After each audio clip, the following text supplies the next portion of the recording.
Hey guys and gals, it's your buddies Drew and Mark with Living Histories Mysteries and Black Cat Paranormal. Today we are in the Michigan ghost town. We are literally dead center of the Michigan ghost town of Charleston, Michigan. Mark, being the researcher extreme that he is, has done a lot of research. And if you look at this video, this little clip right here of the cemetery, you will see just past the trees of the cemetery, when we say ghost town, we literally mean ghost town. We are dead center of what used to be Charleston, Michigan. And now nothing exists of Charleston but this cemetery. Mark, I'm going to let you tell them a little bit of the history about it. I'm going to get out of frame because you're the star, bud. It's all you. Thanks, Drew. As Drew was saying, we are standing right inside Charleston Cemetery. And pretty much, we're in smack dab downtown Charleston. Back in 1836, this area was known, like Drew said, Charleston, Michigan. It was a stagecoach town back then, with like around 70 to 100 residents, with around 32 plots of buildings, land in this whole area. Later, we're going to go outside the cemetery. I'm going to show you whereabouts, where the streets, the towns, where the first tavern is, and the most famous, the Morris family, the ones that were murdered back in like 1879. They actually lived in Charleston area, right outside. But the most peculiar thing is, they're not buried here. They're buried in Anderson Cemetery. With my research and everything, that is a big mystery why they were not buried here, but yet buried over in Anderson Cemetery, which is about 5 to 6 minutes north from this area. So stick around. This is going to be a very educational video, and what I was doing all my stuff here, there's no videos about Charleston, Michigan. So stick around.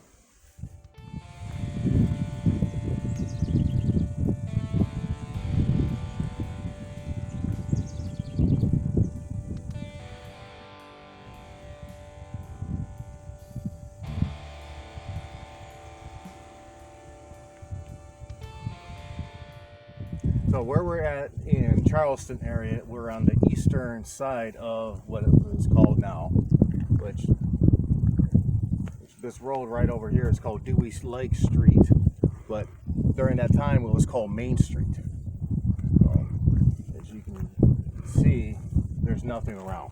There's no remnants, no resemblance, anything about buildings. The only thing you have here is just the road and the cemetery. So like I said, we're on the eastern side of the town. As you can see, it curves, which it was still back then, back in the early 1800s. But you can also see remnants of a road going straight out. In the map that Drew's going to pull it on the video, it does not show that. But if you go on Google Maps, there is a resemblance of a road right on there, which I found that fascinating. Hello everyone, I present to you Charleston, Michigan, where we're standing back. Picture yourself in 1830s, 1836, when Charleston was founded. Was standing right in downtown Charleston, Michigan. The main road that you see here is Dewey Lake Street, but during that time it was called Main Street. Where I am standing right now, if you're heading north, will be Walnut Street.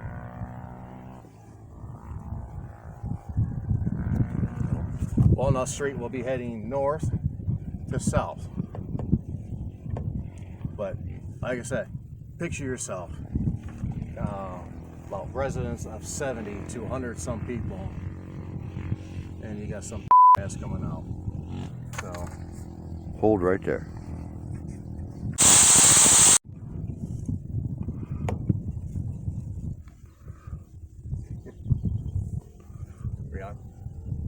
We're on. Cool. As I was saying, downtown Charleston. Charleston was founded in 1836, came out with 32 lots. It was named after Jacob Charles, the founder of Charleston. First house was built by James Huff, which the first house was pretty much right in where we're standing at right now. Elijah Globe in 1837 built a tavern called the Brown Eagle, which lasted for about 30 years. Brown Eagle was also very much right where we're standing as well right now. Also, Walnut Street, Main Street was pretty much the four-way intersection of the whole town. Charleston was an important stop on the Kalamazoo-Niles stagecoach line in the early 1840s. Also, the Brown Eagle was the first social gathering in Cass County, and it was held there for prominent people hanging out, getting together. So pretty much Brown Eagle was the place to go and hang out, get together, drink, have a good time. Charleston had about 75 to 100 residents. Got another car. No, just take it up from where it is. I mean, we are standing in the middle of a road. Yeah, I wasn't expecting people driving around this time of day because we're out, like I said, we're out middle of nowhere. Well, we're actually in downtown Charleston. Well, yeah, but I'm expecting horses and buggies and people and all that stuff. But no. By the late 1840s, this town was booming with the stagecoach that's coming in. Whereabouts where the stagecoach line is, that's a mystery. With my research and everything, there's really no plots of line where the old stagecoach was at. By 1860, the year before the American Civil War was out, the Michigan Central Railroad came in, and soon the town became almost to a ghost town. Whereabouts where the railroad was at was pretty much lines diagonal to where we're standing, where the cemetery is going to be at, is what the old Central Railroad maps, what I have seen. With the railroad coming in, like I said, the town was pretty much coming to an end of its high life. It's just sad that a railroad would kill the town. Also, in my research I was doing in the town was in 1860 in a French newspaper, pamphlet, magazine depicted Charleston, Michigan having a abolitionist fight. What I have seen was nothing. I didn't see anything in records. The libraries does not have any recollection, no articles, no testimonials, depositions, nothing. What they were saying was more of like a folklore, a myth of what happened with Charleston.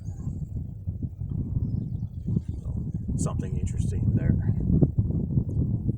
During the American Civil War, Charleston was somewhat here, but it was more of a residence.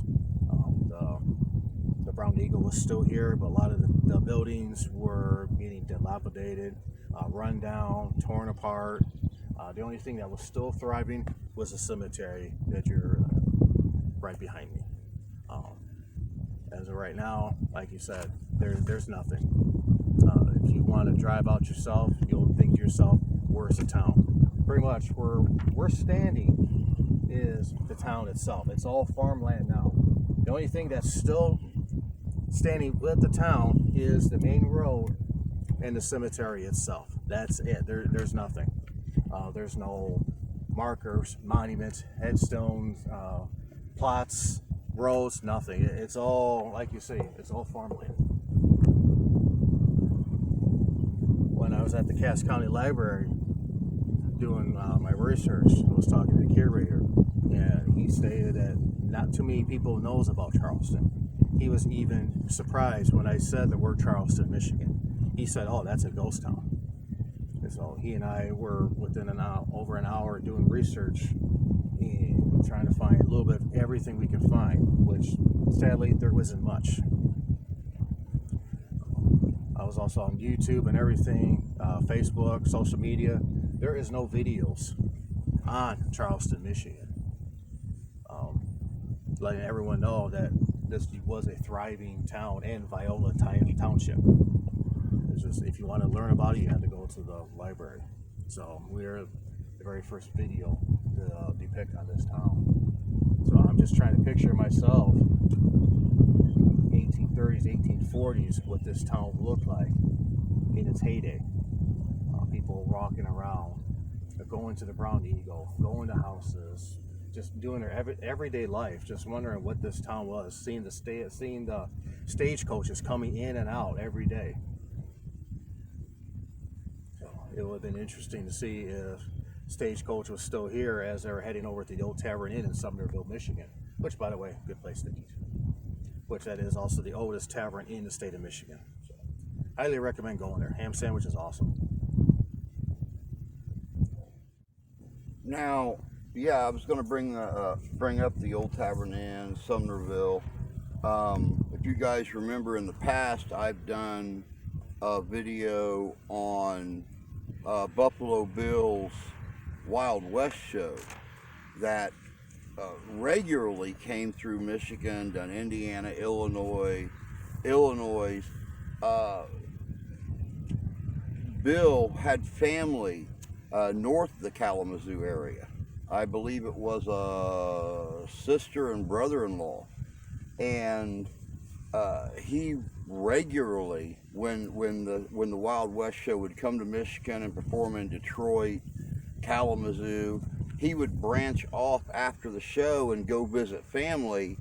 And as the show started moving back south to head over to Illinois towards Chicago, he would ride the old Kalamazoo Niles Road through this area, and it's very suspicious, quite questionary, whether or not he actually stopped at the Old Tavern Inn in Sumnerville and ate where we've eaten many times together.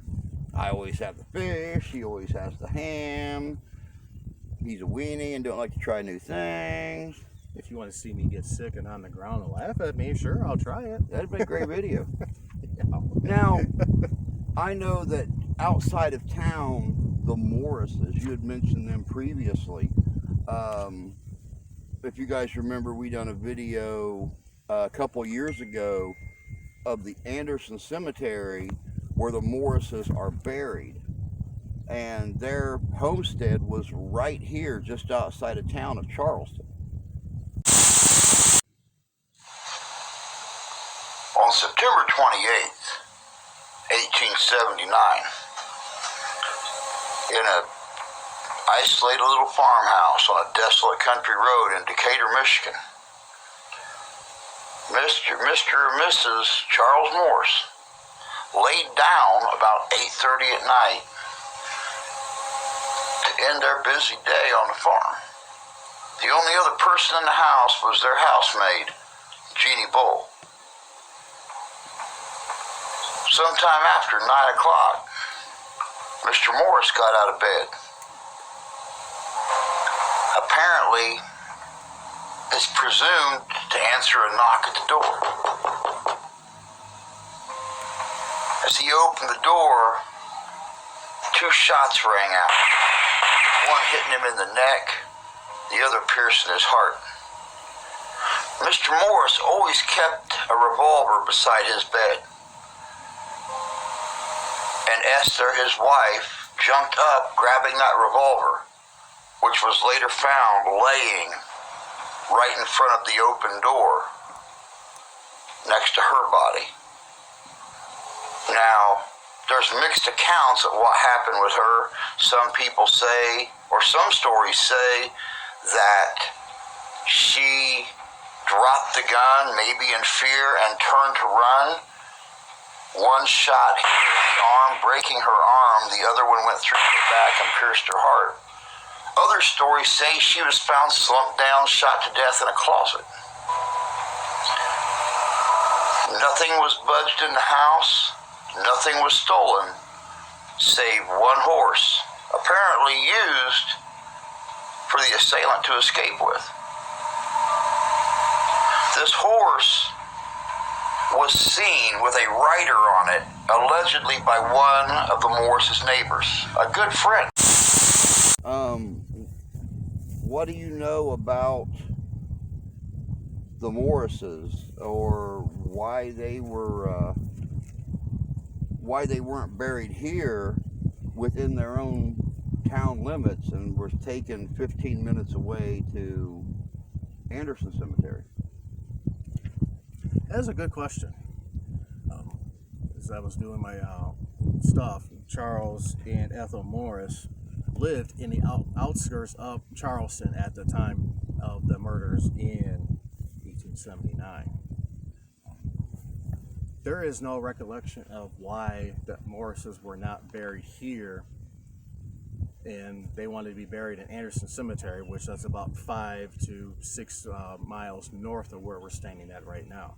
So that is a very mysterious explanation, which I cannot have. I don't know at that time, because there's really no documents or anything of why the Morrises were not buried here, but were not buried to a different cemetery.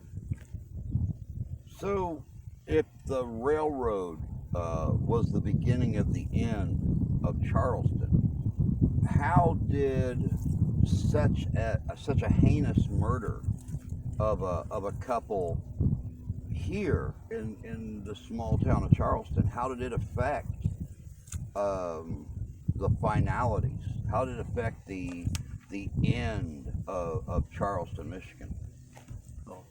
After the murder happened, people who lived in this area was afraid of their ghosts coming in this area and haunting everybody, wondering what was going on. So they were still worried. They were worried about the paranormal even back in the 1870s. Correct. Yes. Mm-hmm. Oh wow. Yep. Because they were, like I said, they were afraid that the Morris family would haunt this area, and people did not take too kindly of that, of being arrested or being frightened. A lot of that residents started packing up more and more, leaving nothing behind. Like I said, no homes, no buildings, just a cemetery and graves. That's it in Charleston. So there is a lot of speculation of what happened, even with the Morrises. Was the murder the seal of the coffin of why this town is non-existent, or part of the train? The railroad was the one as well. So, a lot of unanswered questions that still remains a mystery to this day on what happened with the Morris murders. That is still a unsolved murder in the state of Michigan. You can say I'm sure we'll be posting a video of our investigation history of the Morris murders and what all happened, which is very interesting as a reading on that. It's like, who actually killed the Morrises? Was it the maid? Was it a neighbor? Or was it someone else? Was it a drifter that came in, saw the Morrises' house, which, like I said, they lived in this area. Drew, if you want to point, take the camera. Looking at the plots of where all the members of Charleston area, the Morris's house was pretty much a couple hundred yards east of where the cemetery was at. So pretty much southeast of where we're standing is where the Morris estate was pretty much at. Just very interesting. And I just like to know more about what happened to the town. Why is it a ghost town? It's just sad there's not much research, so much history that what I have found. So everything that I have said to you is what I have found myself, well, from the library.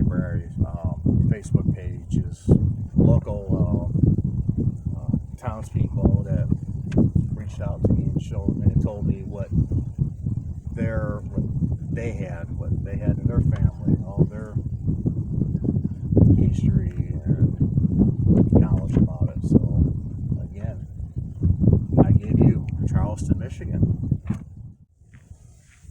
And there you guys have it. Video 1, the history of Charleston, Michigan. A town that's no longer here. If it wasn't for the cemetery, we would have no idea where Charleston was even located. As Mark mentioned in the video, it's all farmland here. But Charleston, as you can see on the map that I have showed repeatedly through this video, it was located on the extreme northeastern border of the town. South of it was buildings, personal land, businesses. Southwest, the same, and directly south, the same.